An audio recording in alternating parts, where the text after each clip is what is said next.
नमस्कार सर्व भारतीयांनो, सगळ्यांना माझ्याकडून खूप खूप अभिनंदन, कारण भारत आज विश्वगुरू झालेला आहे। आता तुम्ही म्हणाल कशामध्ये विश्वगुरू झाला, तर प्रदूषण तयार करण्यामध्ये भारत आज जगामध्ये विश्वगुरू बनलेला आहे।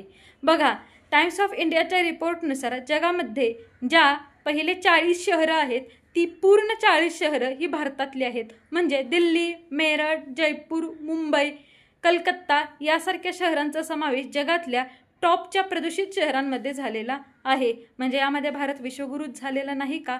आता WHO रिकमेंडेशननुसार पोल्युटन 2.5 जो आहे त्याचं एअरमधलं जे क्वांटिटी आहे ती 1.5 मायक्रोक्युबिक मीटर इतकी असायला पाहिजे, पण तो विश्वगुरूच काय जो WHO रिकमेंडेशन फॉलो करेल।